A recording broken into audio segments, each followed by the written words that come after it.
पड़ती है घटाना जी? नाई को। हाँ, मालिक होता है वो अपने आप में, एक एक चीज की जान। तो ये बताई, तुझे तो मालूम था? अरे हजूर मुझे क्या पता कहाँ चला गया ये सामान। अरे तेने तो रखा था, तेरे से भी चला गया, तूने करवाया सब गड़बड़। और शादी बिगड़ने के कागार पर है, वो बेचारा भागता है। हमारे ब्रज में कहें का को ब्याह बिगड़ जाए, देख ले कैसे डोले, बिगड़े ब्याह में जैसे डोले नाई, ऐसे डोले। तो नाई घूम रहा, नाई ठाकुर घूम रहा है। अब किससे कहे? बड़ा प्रवीण, उसने दिमाग लगाया है। महाराज तो कह नहीं पाएंगे, महाराज आप कहें तो मैं अपना दिमाग लगाऊं? लगाओ ना। अब तो उसने इशारा किया, उर्मिला, श्रुतकीर्ति, मांडवी, सभी को बुलाओ, इधर आ जाओ। अब देखो विवाह में बड़ी एक विचित्र बात होती है, कभी बड़े भाई की शादी हो तो छोटे भाई की अदा देखना। हाँ, बड़े भाई की शादी में छोटे भाई की अदा देखने को मिलती है, नहीं मिलती? बड़े भाई की शादी में छोटे भाई को कोई टच भी नहीं कर सकता है। हाँ, घर वाला भी, अदा होती है उस समय की। अब उससे कोई बात करता है ना तो ऊंची है एकदम नजरें, हाँ मुझसे बात मत करिए, मैं बड़ा व्यस्त हूँ, अदा होती है। तो लक्ष्मण जी अदा में बैठे हैं, मेरे बड़े भाई की शादी हो रही है और आज मेरे बड़े भाई का विवाह है, तो बड़ी अदा में बैठे हैं। और उधर जो है इशारा किया है, श्रुतकीर्ति, मांडवी ये इशारा कर रही है। उर्मिला शांत भाव से खड़ी है, आगे कर दिया है उर्मिला, बड़ी दिव्य है, बड़ी शांत प्रिय है। लक्ष्मण जी थोड़ा सा प्रभावी है और उर्मिला बड़ी शांत है। अब यहाँ विधि ने संयोग कैसा बनाया है, उर्मिला जी शांत हैं, लक्ष्मण जी थोड़ा सा तेज स्वभाव है, तो तभी तो जोड़ी सही रहेगी। अगर दोनों ही उग्र हो तो नहीं चलेगा और दोनों ही शांत हो तो भी नहीं चलेगा। हाँ? एक थोड़ा नरम एक थोड़ा गर्म चल जाएगा, यही जीवन की यात्रा है। और उर्मिला जी को आगे किया, इशारा किया। अब इशारे चल रहे हैं, मालूम नहीं है किसी को, सखियां इशारा करती हैं। लक्ष्मण जी ने देखा नहीं, फिर इशारा किया, ऐसे भक्ति बढ़ा ली। क्या बात है, इशारों में बात। लक्ष्मण जी कहते हैं तुम्हारा ये चल गया है क्या? दिखता नहीं है हमारे बड़े भाई गुरुजी सब बड़े लोग बैठे हैं, संकोच नहीं है, तुम्हें यही सिखाया है यहाँ? हाँ, बड़ी अदा, ओ फटकार दिया है, इशारों में फटकार दिया है। सखियों बोली ये तो बड़े तेज तर्रार हैं, इनसे कैसे बात की जाए। अब तो उर्मिला जी को आगे किया है और उर्मिला जी दोनों हाथ जोड़ के खड़ी है, निवेदन कर रही है। सखियां कहती हैं आप देख रहे हो कैसा निवेदन कर रही है। लक्ष्मण जी बोले क्या क्या क्या चाहती हो बताओ? इशारे चल रहे, बोला कोई किसी से नहीं, बताओ क्या चाहती हो? सखियां बोली आप देख रहे हो कितनी देर से हमारी लाडली जी खड़ी है, हमारी किशोरी जी खड़ी है वरमाला लिए हुए, हाथों में भी कंपन हो रहा है, पग दुख रहे हैं, आप कुछ करिए ना। लक्ष्मण जी बोले मैं कुछ नहीं कर सकता, बड़े भैया है मालूम है, मैं बोल भी नहीं सकता। सखियां बोली अब कैसे काम चलेगा? हाँ, अब लोभ दिया जाता है, इशारा किया करो। श्री लक्ष्मण जी बोले मैं नहीं कर सकता। तो श्रुतकीर्ति और मांडवी की जो दो सखियां थी बड़ी चतुर थी, उन्होंने इशारा किया तुम हमारा काम बनवा दोगे ना, हम दावे से तुम्हारा काम बनवा देंगे। हाँ, बनवा देंगे। लक्ष्मण जी बोले क्या काम बनवाओगे मेरा क्या काम बनवाओगे? सखियां बोली आप देख रहे हो ना सबसे आगे जो खड़ी हाथ जोड़े हुए, हमने इन्हें तुम्हारे लिए ही तैयार किया। हाँ, भाई गौर आश्वस्त करती हैं आपको हम, कसम ऐसे करके इशारा किया। ये राम कथा है, कैसी मर्यादा है। इशारा कर दिया, कसमें ले ली हैं, आप हमारा काम बनाइए हम तुम्हारा काम बनाएंगे। लक्ष्मण जी ने कहा तो फिर तो जब ऐसी बात है, बात कसम पे आ गई तो विश्वास पड़ता है, जमाना दूसरा। हाँ, लक्ष्मण जी बोले बाकी मैं करूंगा इशारा। हाँ, कहूंगा कुछ नहीं। सो राम जी आए हैं, झुक जइयो तनक रघुबीर, लड़ी मेरी छोटी सी झुक जइयो तनक रघुवी, लड़ी मेरी छोटी सी,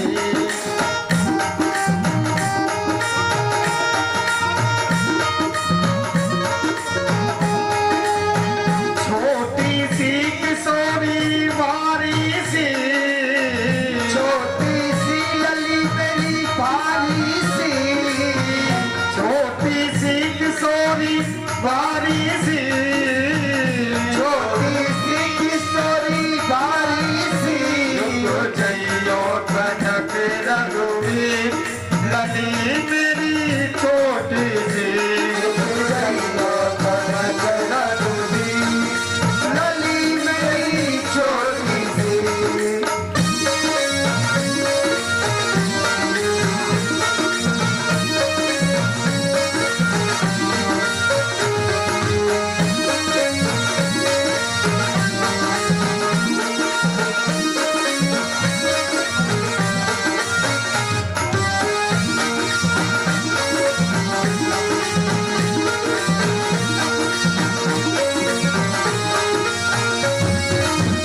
कब की घड़ी पग तू कन लागे, कब की घड़ी पग तू कन लागे, कब की घड़ी पग तू कन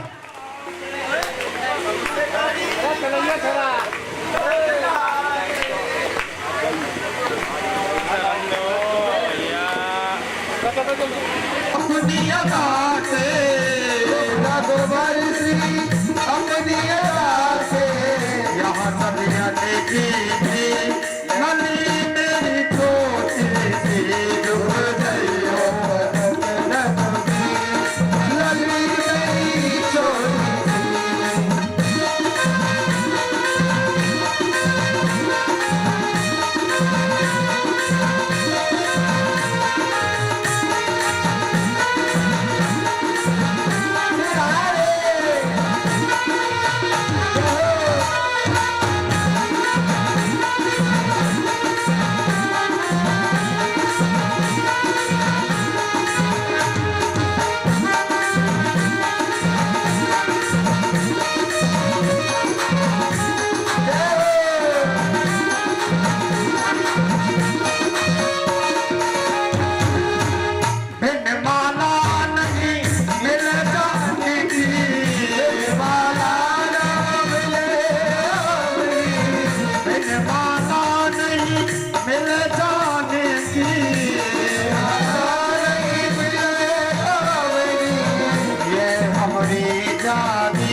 रामचंद्र भगवान की जय हो। एक बार प्रेम से बोलिए जय राम जी की। जय राम जी की। आज श्री लक्ष्मण जी जा रहे हैं और जैसे ही चरणों की सन्निधि में पहुंचे हैं, अब बोल तो सकते नहीं, श्री हरि की ऐसी इच्छा है, चरणों में ही लेट जाते हैं। अब 5 मिनट हुए, 10 मिनट हुए, काफी देर हो गई है। राम जी सोचते हैं मेरे लक्ष्मण को क्या हो गया। लक्ष्मण सुने नहीं, चरणों में ही पड़े। अब तो राम जी ने विचार किया मेरे लक्ष्मण को कुछ हो गया। हाँ। तो माला माला सब राम जी भूल गए, मेरे लक्ष्मण को क्या हो गया। हाँ। और माला माला का ध्यान हट गया और एकदम से श्री लक्ष्मण को उठाने के लिए जैसे ही झुके हैं, उसी समय सीता जी को अवसर मिल गया है और श्री सीता जी को इशारा कर दिया है लक्ष्मण जी ने हाथ से, माँ अपना कार्य कर दीजिए। और उसी समय सीता जी ने वरमाला डाल दी है गले। बोलिए सियावर रामचंद्र की जय। रघुनंदन जनक किशोरी, जय रघुनंदन जनक किशोरी, जय रघुनंदन जनक किशोरी, सीताराम मनोहर जोड़े, सीताराम मनोहर जोड़े। अब राम जी का विवाह हुआ है, माल्यार्पण हुआ है, तो तुम्हारे जैसा कंजूस तो मैंने दुनिया में नहीं।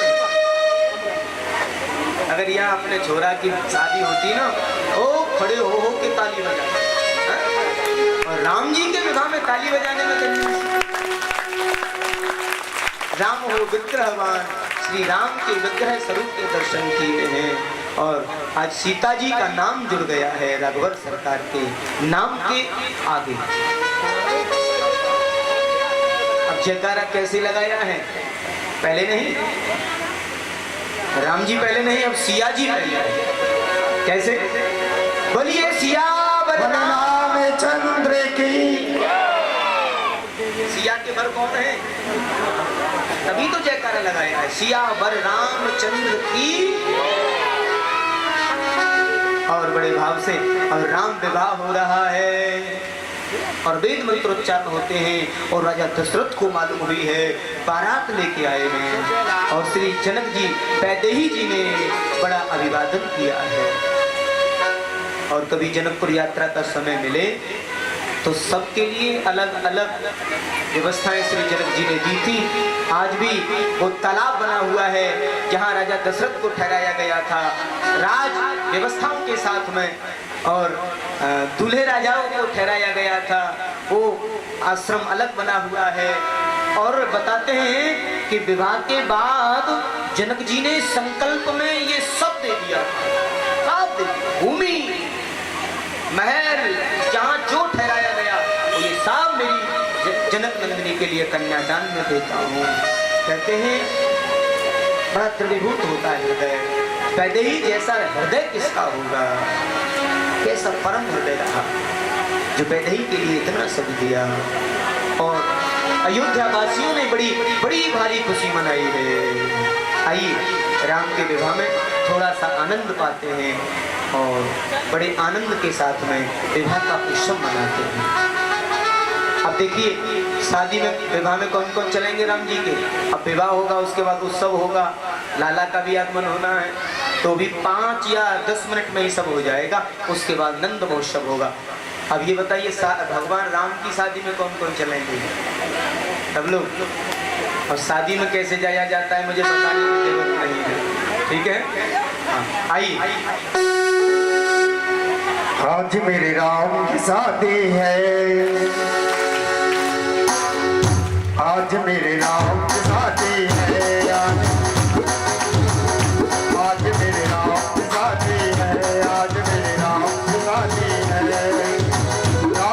शादी है, मेरे भगवान की शादी है, आज मेरे राम की शादी है।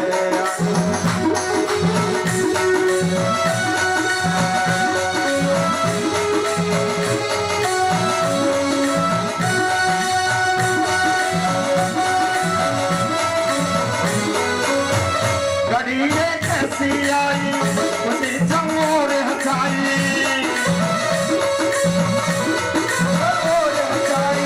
सुमन अंबर से बरसे देखते सभी हतर से,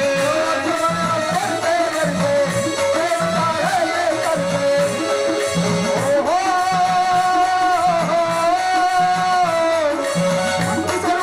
सिया से रकबर की शादी है।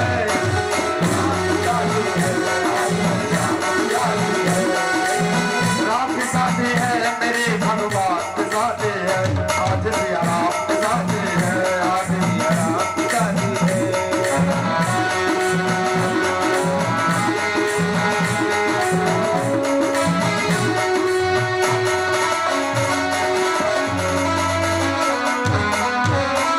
सखी सज सज कर आई, नान कन्या को लाई, सखी सज कर आई, नान कन्या को लाई, सभी मन में हर साथी सुमंगल गीत है गाती, सभी मंगल है गाती, राय राम गुलामी।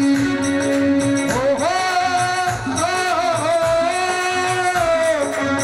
किस रूपा सिया से रघुबर की शादी है, आज सिया राम की शादी है,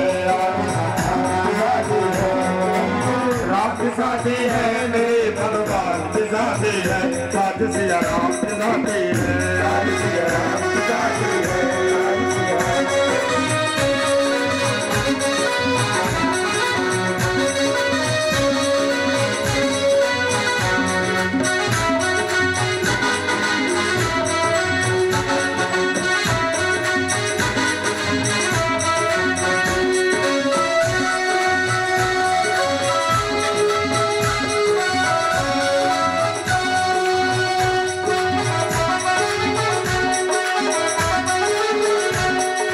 लगता है जैसे मेरे भगवान की शादी है, आज सिया राम की शादी है, आज सिया राम की शादी है, आज सिया राम की शादी है। बोलिए सिया। कहते हैं सब प्रकार से भली भांति सब कुछ दान आदि दिया गया है और बड़ी सुंदर व्यवस्थाएं की गई हैं। आज धर्म जो है वो संपूर्ण राम के चरित्र में सम्मिलित बताया है। कभी कभी ज्यादा खुशियों को नजर लग जाती है, कुछ समय खुशियों से मनाई है अयोध्या वासियों ने, और कुछ ही समय बाद मंत्रा द्वारा विकृति लाई जाती है और खुशियों को नजर लग जाती है। कैकेयी द्वारा 14 वर्ष वनवास का वरदान दिया जाता है। आज माता सुमित्रा ने भी यहाँ पर उपदेश किया है अपने लक्ष्मण के लिए। आज लक्ष्मण जी एक बार तो क्रोधित हुए अपने पिता के प्रति। उनको क्रोध आया कि नारी के प्रति इतनी आसक्ति मेरे पिता को हो सकती है, मेरे भाई को वनवास दिया जा रहा है। लेकिन सुमित्रा ने उपदेश किया है, कहा बेटा ऐसा नहीं सोचते अपने पिता के प्रति। राम जी ने भी यही कहा, भैया वो हमारे ईश्वर हैं, वो हमारे परम पिता हैं, उनके बारे में ऐसे नहीं सोचते हैं। ये विधि का इशारा है और समय का इशारा जो होता है वो हर व्यक्ति को समझना चाहिए। शायद विधि को यही मंजूर है। आज राम जी को विदाई दी है, तमसा नदी के किनारे जाकर के सभी पहुंचे हैं और रात्रि में सबको सोते हुए छोड़ जाते हैं। श्री रघुवर सरकार बिलखते रह जाते हैं। आज सुमंत जी रथ में बिठा करके जा रहे हैं और दशरथ जी ने कह दिया था, भैया 14 दिन इनको वन में घुमा लाना और ले आना, बस ये मेरा आदेश है। सुमंत जी के साथ में गए हैं, नदी के किनारे खड़े हैं, सुमंत को लौटा दिया है। सुमंत, हम अवध वापस नहीं जाने के लिए आए हैं, हमें तो वन में विचरण करना है, अनेकों कार्यों को पूर्ण करना है। विशेष रूप से प्रार्थना की और निषादराज गुह से जाकर के मिले हैं। और निषादराज गुह के साथ में राम जी ने भारद्वाज ऋषि के आश्रम का पता पूछा है और निषादराज के द्वारा भारद्वाज ऋषि के आश्रम में उन्हें ले जाया गया है। राम जी पूछते हैं भारद्वाज ऋषि से, महाराज हमें वाल्मीकि जी से मिलना है, आप बताएंगे? तो भारद्वाज ऋषि उन्हें वाल्मीकि जी के आश्रम में ले गए हैं और राम जी वाल्मीकि जी से कहते हैं, गुरुवर हमारे रहने का स्थान बता दीजिए। वाल्मीकि जी की आंखों से आंसू आ जाते हैं, हे ईश्वर आपका कहाँ निवास नहीं है, आप तो सर्वत्र निवास करते हैं, सब जगह आपका निवास है। और राम जी तो गदगद हो गए। जो स्थान आपको उपयुक्त हो वही आपका स्थान हो। हाँ। सुमंत जी ने लौट करके जैसे सूचना दी है श्री दशरथ जी महाराज को, और दशरथ जी ये बात सुन नहीं पाए हैं, 6 दिन बाद ही सुमंत आ गए हैं। सुमंत जी ने आग्रह किया, महाराज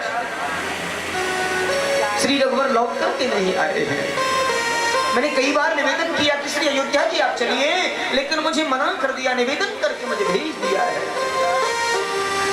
कहा कि मैं नहीं आ सकता, पिताजी को मेरी तरफ से क्षमा कह देना, हो सके तो मुझे क्षमा कर दे। दशरथ ने जब ये बात सुनी तो प्राण पखेरु उड़ने वाले थे। राम राम कहे, राम कहे, राम राम कहे राम, तन पर हरि रघुबर बिरहे राम गयो सुरनाम। आज राम राम कह करके अपने प्राणों का अंत कर लिया है। आज दशरथ के पंच भौतिक शरीर को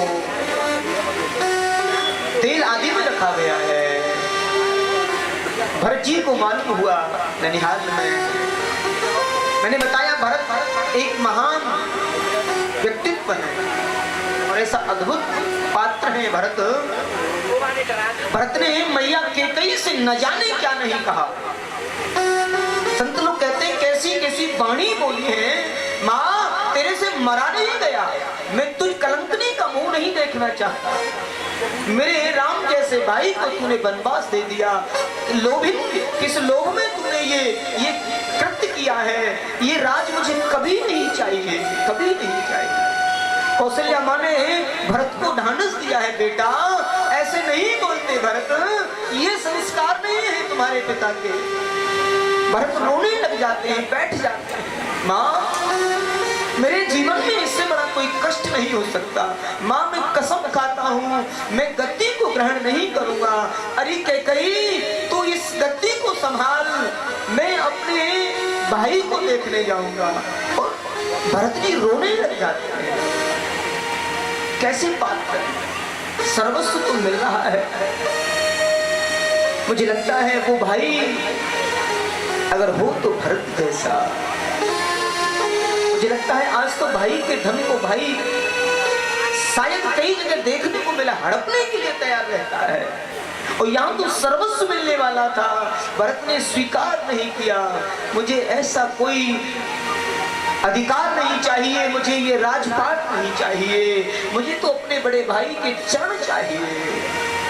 मैं जाऊंगा, मैं उनको मना करके लाऊंगा, चाहे जो भी होगा मैं लेवा करके लाऊंगा। निवेदन करते माँ मैं लेके आऊंगा, मैं जा रहा हूँ। और मैया तेने कहा था नी मन में, राम सिया भेज दये बन में, राम सिया भेज दये बन में। ओ मैया तेने कहा था नी मन में,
यद्यपि भरत तेरो ही जायो, यद्यपि भरत तेरो ही जायो, यद्यपि भरत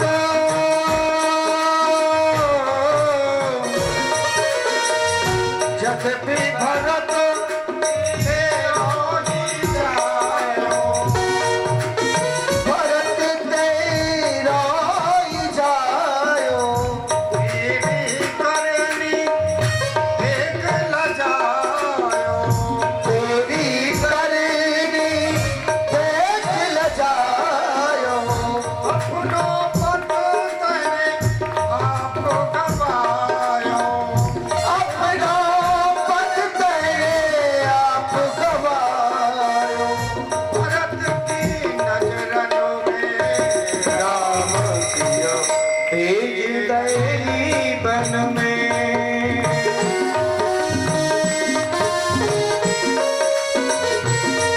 ओ मैया तेरे कहा खानी मन में राम सिया तेज तेरे बन में, राम सिया तेज तेरी बन में, तेरी बन में।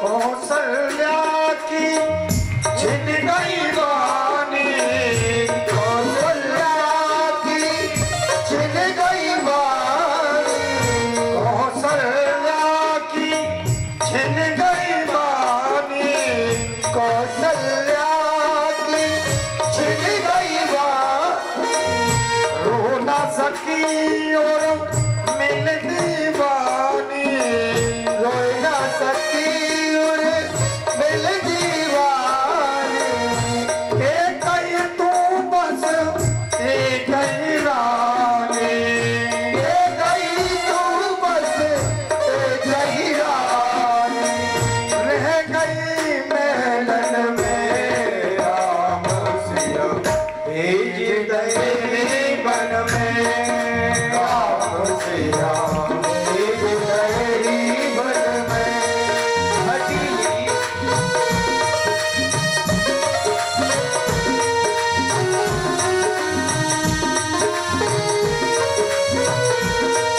हठीली मैंने कहा गाली मन में, राम सिया तेज तेरी बन में, राम सिया तेज तेरी बन में।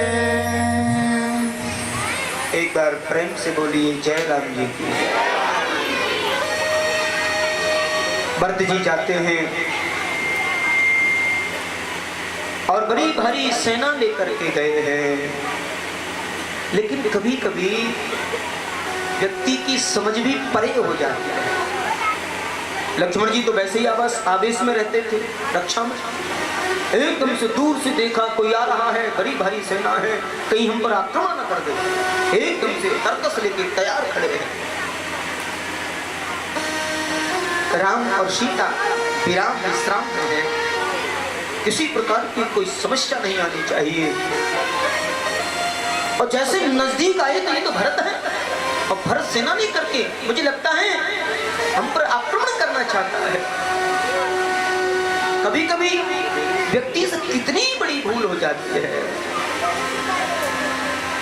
और लक्ष्मण जी तरकस पर बाण लगा रहे थे, मैं उनको वहीं रोक देता हूं, यहां तक नहीं आने दूंगा। इसको यहां भी चैन नहीं पड़ा, हमें यहां भी परेशान करने चला आया। इसकी मां ने हमें घर से निकाल दिया, अब ये भी हमें मारने आया है। और लक्ष्मण जी का क्रोध चल रहा है। रघुवर ने देखा, लक्ष्मण क्यों परेशान हो भैया, देखा नहीं, देखो भरत सेना लेके आया है हमें मारने के लिए। राम जी ने कहा, लक्ष्मण कभी कभी उतावलापन नुकसान कर जाता है। पहले उसे समझ तो लो, वो क्या कहना चाहता है। वो भाई है हमारा। लक्ष्मण शांत हो गए हैं और जैसे आए हैं भरत, कहते हैं भरत ने तो आते ही एकदम से चरणों को पकड़ लिया है, छुड़ाए नहीं छोड़ते हैं। अश्रुधार बह रही है, भैया मैं आपके बगैर नहीं जा सकता। राम जी से निवेदन कर रहे हैं। राम जी की अश्रुवृत धारा आंखों से निकली। लक्ष्मण, देखा मेरे भरत का स्वभाव, मेरा भरत मेरे लिए कितना दुखी है।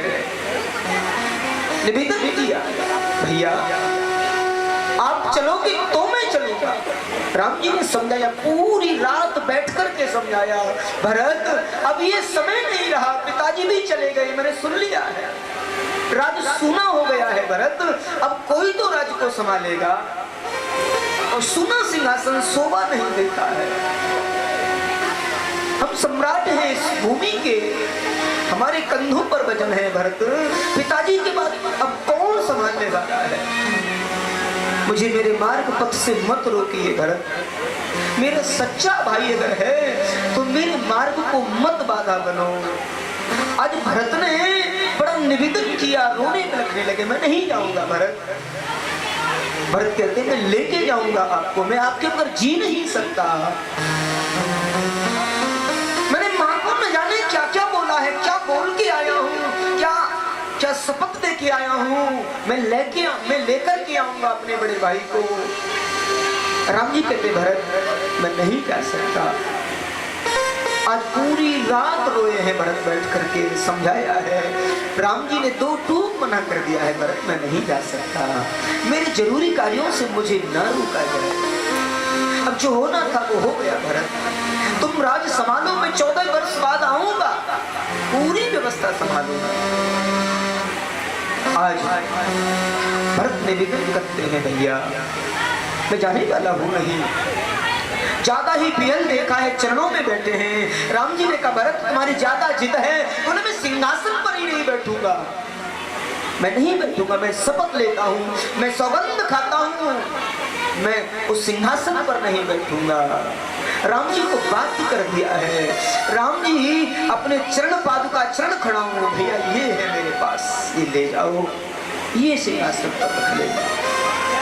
भरत ने सर पर रखे हैं, मैं चरण खड़ा हूँ और लेकर के आए हैं, सेना को भेज दिया है और नंदीग्राम में गुफा में रहने लगे हैं। सिंहासन पर श्री राम के चरण खड़ा हूँ रखते हैं। ये सिखाती है हमें राम कथा। बड़े भाई को छोटे भाई के प्रति, छोटे भाई को बड़े भाई के प्रति संबंध की गरिमा क्या होती है, ये हमें सिखाती है राम कथा। ऐसे महान पात्र हैं। सुखदेव स्वामी कहते हैं राजा परीक्षित संक्षिप्त भाव से श्री रघुवर सरकार अनेकों भक्त वृंदों से मिले हैं, सबरी आदि से मिले हैं। सबरी का जीवन चरित्र बड़ा अद्भुत बताया है। सबरी कौन भी जाति से बताएं, और सबरी पर संतों के सत्संग का बड़ा असर था, बड़ी भक्ति था। एक दिन सबरी की माँ सबरी को डांट रही थी, अरे सबरी तेरे कारण कितना परिश्रम करना पड़ता है तुम्हारे पिताजी को। बोले किस लिए? एक बड़े से कक्ष में घोड़े बकरे मुर्गे चिड़िया जीव जंतु हिरण सब बंद कर रखे थे। इसलिए बोले तेरे विवाह की दावत में इन सब की रसोई बनाई जाएगी और कितने राक्षस लोग आएंगे, कितने कौल भील आएंगे, उन सबकी व्यवस्था में तुम्हारे पिताजी लग रहे हैं, तेरा विवाह जो करना है, ऐसे करके बोला है। और सबरी तो भगवान की भक्त, और मेरे विवाह के कारण इतने निरपराध जीवों की हत्या होगी। कहते हैं सबरी ने रात्रि में अवसर लिया और जितने भी जीव बंद थे उन सबको खोल दिया है, उन सबको जो है आजाद कर दिया, जाओ निकल जाओ। और हुआ मालूम हुआ किसने किया है? सबरी को मालूम था अगर मालूम होगा तो मुझे ये सब लोग डांटेंगे, मारेंगे, पीटेंगे, इसलिए खुद भी निकल जाती है उस घर से। ऐसे जगह पर मुझे नहीं रहना है और संतों के आश्रम में छुप छुप के सेवा कर रहे हैं। महर्षि मतंग के आश्रम में पहुंची है। मतंग जी से निवेदन किया है, प्रभु मुझे आश्रय दीजिए। मतंग जी ने दूर कुटिया बताई, बेटी उसमें निवास करो। सेवा का भाव बता दिया है, लकड़ियां लाती है, आश्रम में सेवा करती है। मतंग से निवेदन किया, गुरुवर मुझे श्री रघुवर से मिलना है, कब आएंगे मेरे राम, मुझे श्री रघुवर से मिलना है। आज सबरी को बरसों बीत रहे हैं, मतंग जी भी चले गए, अकेली हैं निर्जर निर्भीक वन में।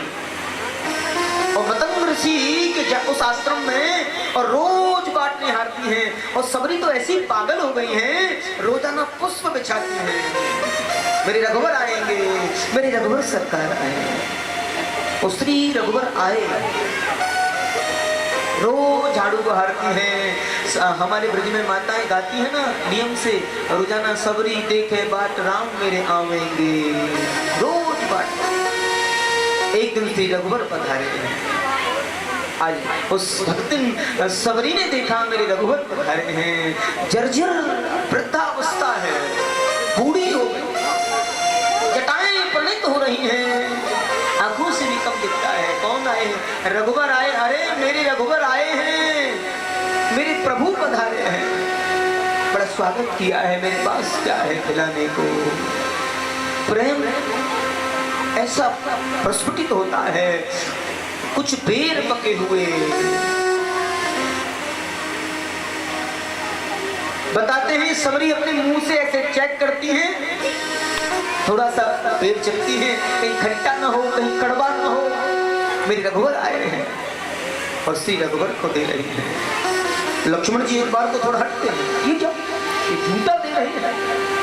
मुंह से ऐसे खाती हैं और रघुवर को देती हैं, और रघुवर को झूठे बेर बड़े प्रेम से पा रहे हैं। ये प्रेम का प्रतीक है।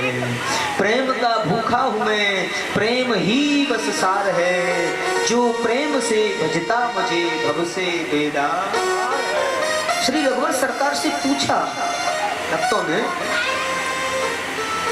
उधर भगवान कृष्ण से पूछा कि महाराज आपके दो ही अवतार प्रत्यक्ष और परिपूर्णतम हुए, उन दोनों में आपको भोजन कहाँ का अच्छा लगा, कहाँ का भोजन अच्छा लगा?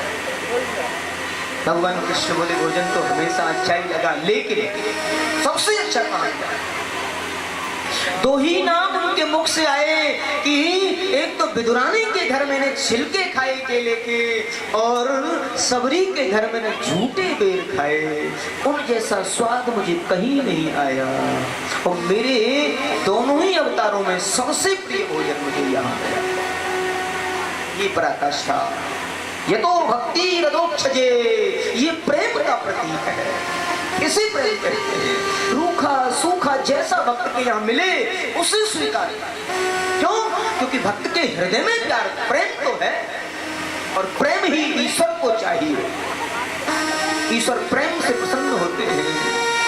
आज वरदान किया है, हे सबरी, कहा प्रभु मुझे अब आशा नहीं है जीने की, अब तो आपके चरणों का आश्रय चाहिए, मेरी ये अवस्था आ गई। सबरी को कृत किया है, गंडक वनवासी संतों से मिले हैं, कौन ढीलों से मिले हैं, सबको लाभान्वित किया है, सबसे मिले हैं। एक बार प्रेम से बोलिए जय राम जी की। आज सबको लाभान्वित किए, पंचवटी में जाके रहने लगे हैं, और प्रदूषण आदि के द्वारा वेश बदला जाता है। सीता जी उस स्वर्ण मृग को मारने के लिए अपना मन बनाती हैं। ये स्वर्ण मृग कितना सुंदर है, रघुवर से जिद की है, उस समय को यही मंजूर है। राम जी लक्ष्मण को छोड़े हैं, उस स्वर्ण मृग को मारने के लिए गए हैं।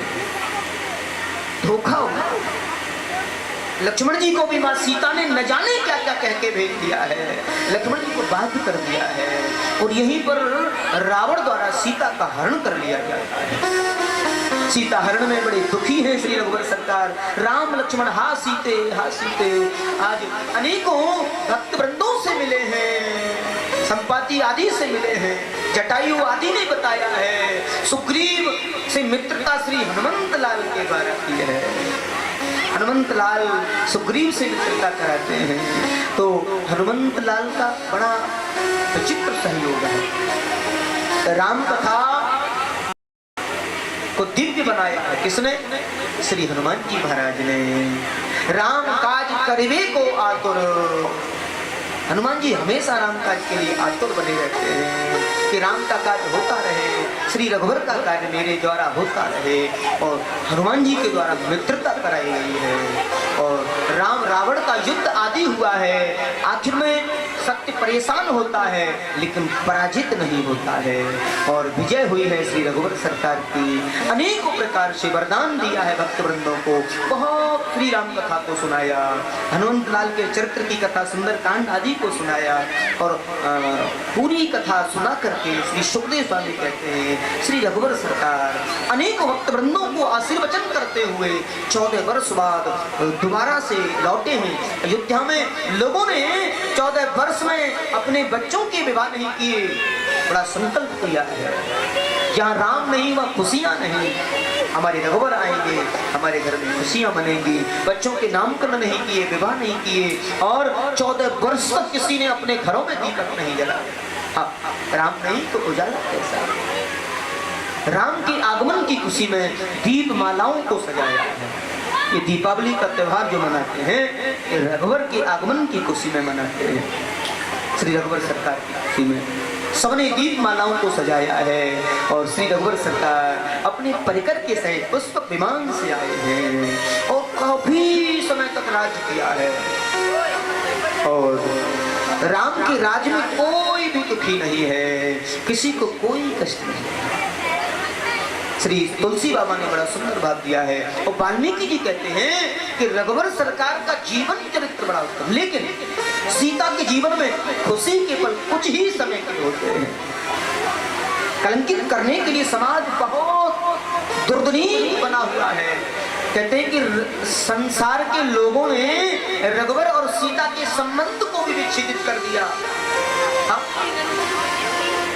लोग तो ऐसे ही कलंकित करने के लिए लगे हैं, भगवान को भी नहीं छोड़ा, सीता को पुनः वन के लिए जाना पड़ा। आदि आदि कथाओं का वर्णन किया है। कहते हैं श्री रघुवर सरकार का जीवन चरित्र बड़ा उत्तम है और उनके माध्यम से हमें जीने की कला मिलती है। रामायण हमें जीना सिखाती है, कैसे करना है, क्या करना है, ये सब रामायण से हमें शिक्षा मिलती है। कहा ऋषिवर यही राम कथा है? बोले हाँ। परीक्षित कहते हैं गुरुवर आपने बड़ी शीघ्रता से राम कथा सुनाई है। बोले संतों से आपने विस्तार से सुनी है, सुख रामायण का माध्यम तो केवल संक्षिप्त है। राजन आपको मैंने संक्षिप्त राम कथा सुनाई है। बोलिए सियावर रामचंद्र की जय। इसलिए जीवन में परीक्षित श्री हरि का नाम जीव को गाना चाहिए और अंत में ये राम नाम ही काम आता है। रेवन मूर्ख कब तक जग में जीवन व्यर्थ गमाएगा, जो राम नहीं गाया तो फिर अंत समय पछताएगा। इसलिए श्री राम का नाम हमें गाना ही चाहिए और श्री राम नाम से हमें जुड़ जाना चाहिए। हरि का भजन करो, हरि हरि है तुम्हारा, हरि का भजन करो, हरि है तुम्हारा, हरि का भजन करो, हरि है हरि के भजन बिना, हरि के भजन बिना, हरि के भजन बिना नहीं है गुजारा। हरि का भजन करो, हरि है तुम्हारा, हरि का भजन करो, हरि है तुम्हारा।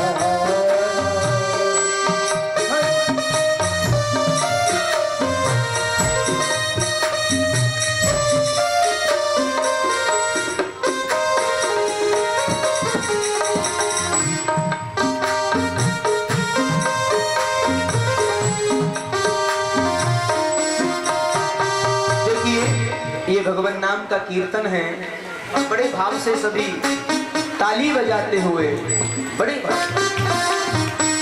देखिए जो ताली नहीं बजाते हैं ना उनके सर पर पाप आके बैठ जाते हैं और जो ताली बजाते हैं उनके पाप उठ करके चले जाते हैं और वो देखते हैं उन्हीं के सर पे जाते।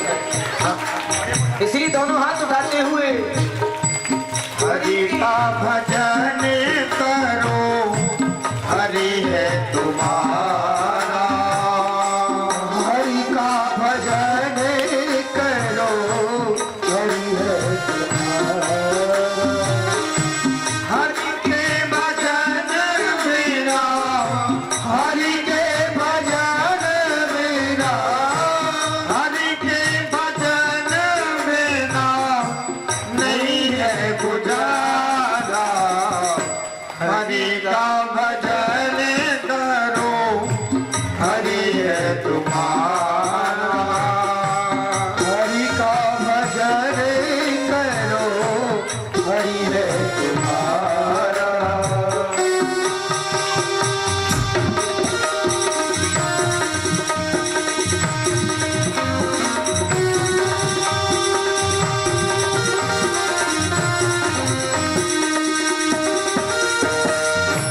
हरि नाम से तेरा काम बनेगा। हरि नाम से तेरा काम बनेगा। हरि नाम ही तेरे संग चलेगा। हरि नाम ही तेरे संग चलेगा। हरि नाम लेने वाला, हरि नाम लेने वाला, हरि का प्यारा। हरि का भजन करो, हरि है तुम्हारा।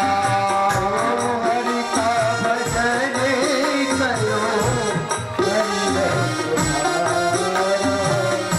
हरि के भजन बिना, हरि के भजन बिना, हरि के भजन बिना नहीं है गुजारा। हरि का भजन करो, हरि है तुम्हारा। हरि का भजन करो, हरि है तुम्हारा।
नहीं है गुजारा, हरि का भजन करो, हरि है तुम्हारा।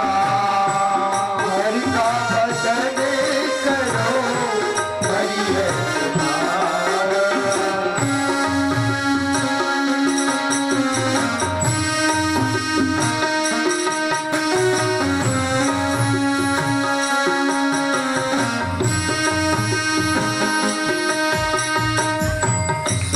दुख भोगी जाओ, लिखा सब मिटाते जाओ। सुख दुख भोगी जाओ, लिखा सब मिटाते जाओ। सुख दुख भोगी जाओ, लिखा सब मिटाते जाओ। दुख भोगी जाओ, लिखा सब मिटाते जाओ। हरि गुण गाते जाओ, हरि गुण गाते जाओ। हरि गुण गाते जाओ, हरि गुण गाते जाओ। हरि गुण गाते जाओ, हरि गुण गाते जाओ। गुण गाते जाओ, हरि गुण गाते जाओ। वही हरि दीन बंधु, वही हरि करुणा सिंधु। वही हरि दीन बंधु, वही हरि करुणा सिंधु। सबका प्यारा, हरि का भजन करो, हरि है तुम्हारा।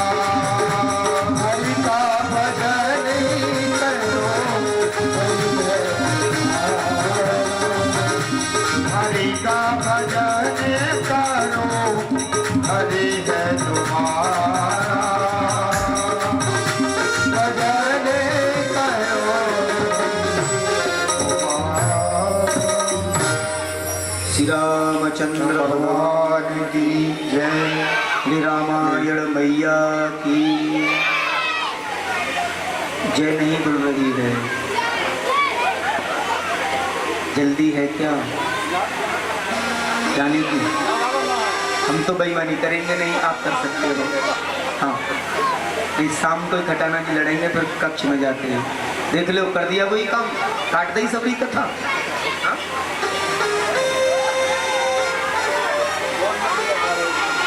थोड़ा सा समय और लेंगे। वैसे भी नंद महोत्सव में प्राय देर होती है। आइए शीघ्रता से नंद महोत्सव की ओर चलते हैं बड़े भाव से। बड़ी दिव्य श्री राम कथा सुख रामायण भागवत में सुनाई है और बड़ा आनंद का अनुभव किया है। अनेकों प्रकार से श्री सुखदेव स्वामी राजा परीक्षित को कथा सुनाते हैं और गौ सेवा के बारे में निवेदित करते हैं। कहा, राजन, सूर्यवंश में बड़ी गौ सेवा होती है। प्रत्येक सूर्यवंश के जो पराक्रमी लोग हैं वो गौ सेवा करते हैं। का वो विश्वस्य मातर है, गाय विश्व की माता है, देश धर्म का नाता है। श्री सहस्त्रार्जुन के पुत्रों की कथा, जमदग्नि आदि की कथा को सुनाया। महात्मा परशुराम की माता परशुराम को आदेशित करती है और यहाँ पर कुमार्ग के जो गामी क्षत्रिय थे उन्हें परशुराम जी ने फरसा उठा करके सही मार्ग पर लाने के लिए प्रेरित किया है। 21 बार युद्ध हुआ है। जो आताताई क्षत्रिय थे उन्हें सही मार्ग दिया है। अनन्य प्रकार से ये वंश मुक्त किया है ऐसे आताताइयों से संत परशुराम ने। इसी वंश में श्री गादी महाराज के वंश में आगे चल करके नहुस महाराज हुए। इन्हीं के यहाँ 6 पुत्र हुए हैं, यति, ययाति, संयाति, अयति, वियति और कृति। ये 6 पुत्र हुए हैं। ये वंश आगे चला। इन्हीं के वंश में श्री शुक्राचार्य की पुत्री श्री देवयानी के गर्भ से एक बालक का जन्म हुआ। उनका नाम है श्री यदु। देवयानी के 2 पुत्र हुए, यदु और तुर्वसु। दासी के पुत्र 3 पुत्र हुए, दुआ, अनु और कुरु। आज इसी वंश में आगे चल करके श्री यदुवंश का प्रादुर्भाव हुआ है, अनंत प्रकार से भाव प्रकट किया है। सुखदेव जी अनंत कथाएं सुना रहे हैं और इस वंश में, यदुवंश में ऐसे अनेकों राजा हुए जो बड़े धर्मात्मा हुए, परमात्मा की भक्ति करने वाले हुए। रंतिदेव आदि की कथा को सुनाया। बड़े मनोभाव संत हैं श्री रंतिदेव जी महाराज। घर में भोजन नहीं था, भोजन कर ही रहे थे, कोई अतिथि आ गया, उठा करके दे दिया। भोजन स्वयं नहीं करते थे, आतिथ्य का बड़ा ध्यान रखते थे। एक ही भाव रहता था, हे प्रभु मैं इस घर में भूखा ना रहूं, मेरा साधु कोई आए वो भी भूखा ना रहे। और ईश्वर से यही मांगा हमेशा, और यही मांगना चाहिए। मालिक इतना दीजियो जामे कुतुब समाए, मैं भी भूखा ना रहूं, मेरा साधु भी भूखा ना रहे। ऐसा भाव आज ययाति महाराज के बड़े पुत्र यदु हैं, उन्हीं के यहाँ दो पत्नियों के माध्यम से पुत्र हुए। एक पत्नी के दो पुत्र हुए, अर्जन्य और पर्जन्य, और दूसरी पत्नी के पुत्र हैं सूरसेन। अर्जन्य पर्जन्य के 9 पुत्र हुए, नवनंद, और सूरसेन के वसुदेव आदि हुए हैं। वसुदेव जी की 7 पत्नियां बताई हैं। प्रमुख हैं देवकी और रोहिणी, और इन्हीं के देवकी के स्तन गर्भ से श्री बालकृष्ण आए हैं। और बड़ी जल्दी जल्दी जल्दी जल्दी कृष्ण कथा को सुना रहे हैं श्री सुखदेव स्वामी। बोले भगवान का अष्टम गर्भ से अवतरण हुआ, कंस की कारागृह में श्री बलराम जी आए और श्री ब्रज की अनेकों लीलाओं को संवरण किया, कंस वर्धन किया। उसके बाद जरासंध आदि से युद्ध हुआ और भगवान अपनी लीला को संवरण करते हुए और श्री द्वारका गमन किए हैं और लीला को समाप्त करके धराधाम से चले गए हैं। तो गोकुल लीला, वृंदावन लीला, मथुरा लीला, द्वारका लीला सब संक्षिप्त से सुना दिया है। परीक्षित ने दोनों हाथ जोड़ लिए हैं, गुरुवर ये ठीक नहीं है। पृथव्या सबई चपयन करुणा समन्ता समुक्त कलिना युद्ध भूपचम्ब दृष्टया विधूय विजये जयमुदीत घोषे प्रोच्चैद्वाय च परम समदा सुधामनो। हे गुरुवर, आप मुझे राम कथा सुनाने में कंजूसी कर गए, अब कृष्ण कथा का नंबर आया तो बहुत बड़ी कंजूसी कर रहे हैं। मेरा आपसे निवेदन है, आप ऐसा बिल्कुल न करें, ऐसा बिल्कुल। मुझे कृष्ण कथा विस्तार से सुनाइए, निवेदन किया, क्योंकि कृष्ण कथा से भगवत कथाओं का उदय हुआ है और भागवत कथा से कृष्ण कथा का उदय हुआ है। ये सही है। श्री कृष्ण कथोदयम, श्री कृष्ण की कथाओं का उदय होना चाहिए। सुख मुख से बहुत सुंदर लिखा है। तो देवक्याम गर्भ संबंधो कुतो दोहांतर विना, ये श्री बलराम जी कैसे आए और श्री कृष्ण गोकुल कैसे पहुंचे, ये सब मैं विस्तार से सुनना चाहता हूँ। बड़े भाव से अपना भाव रखा। और वो कृष्ण जिनकी कृपा से मेरे पितामह, मेरे दादा, इतनी बड़ी भारी सेना कौरवों की, कुरुवंश की, ऐसे पार कर गए। बड़ी बड़ी त्रिमिंगल मछलियां, द्रोणाचार्य, कृपाचार्य, न जाने कितने बड़े बड़े त्रिमिंगल वीर योद्धा उसमें थे, उन सबको हरा दिया। किसकी कृपा से? श्री कृष्ण की कृपा से। उन श्री कृष्ण की कथा मैं ऐसा चुप नहीं सुन सकता, मैं विस्तार से सुनना चाहता हूँ। निसादित सहान चन्मा त्यक्तोदम पिबादते पिबन्तं तन्मुखो वजसो व्यसूतं श्रीहरि कथा कथामृतम्। महाराज मुझे भूख प्यास नहीं लग रही है। राजा से कहा, राजन तुम कुछ जलपान कर लीजिए, कुछ प्रसाद ले लीजिए। तुमको कई दिन हो गए, 4 दिन हो गए, अभी तो कुछ खाया पिया नहीं। भूख लगती है न प्यास लगती है, तेरे बगैर ओ कनाई ये जिंदगी उदास लगती है। मैं विमान से नहीं कहूंगा, हाँ मैं ये नहीं कहूंगा मैंने भूख और प्यास पर विजय पा ली है, ये जरूर कहूंगा कृष्ण की याद ने ऐसी विरह आतुर वेदना को जगा दिया है, मेरे से भूख प्यास बिल्कुल बिसर गई है। ऐसा निवेदन किया है। एक बार प्रेम से बोलिए राधे राधे। पिबंतम तन्मुखों भज सुविसुतम, शुभसुतम हरि कथामृतम। आपके मुख कमल से निकलने वाली जो हरि की कथा है, उसने मेरी भूख प्यास को बिल्कुल समाप्त कर दिया है। मुझे भूख प्यास बिल्कुल नहीं लगती है। और परीक्षित की ऐसी जिज्ञासा देखी, कहा राजन मैंने श्रोता तो बहुत देखे पर तुम्हारे जैसा नहीं देखा, तुम तो बड़े जिज्ञासु हो, बड़े पिपासु हो। एक बार प्रेम से बोलिए राधे राधे।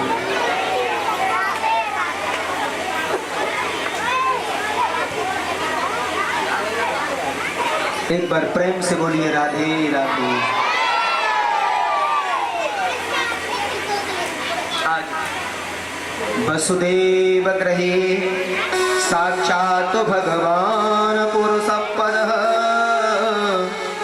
जनिष्यते तत् प्रियार् संभवन्तु सुर स्त्रियः। महाराजन बड़ी दिव्य कथा है। जब जब भगवान का अवतार हुआ उसके कई हेतु रहे। जब जब अधर्म बढ़ता है धरती पर राजन, तब तब भगवान विविध रूप में आते हैं। तब तब धरे प्रभु विविध शरीरा, हरे कृपा निधि सज्जन वीरा। और भगवान आए श्री वसुदेव जी के माध्यम से राजा की सुंदर दिव्य कथा सुनाई। कहते हैं कि वसुदेव नाम के बड़े सौहार्दमय यदुकुल के एक राजा है, और उनके साथ में देवकी का विवाह हुआ है। कहते हैं कंस जब अपनी माँ के गर्भ में आए थे तो उनकी माता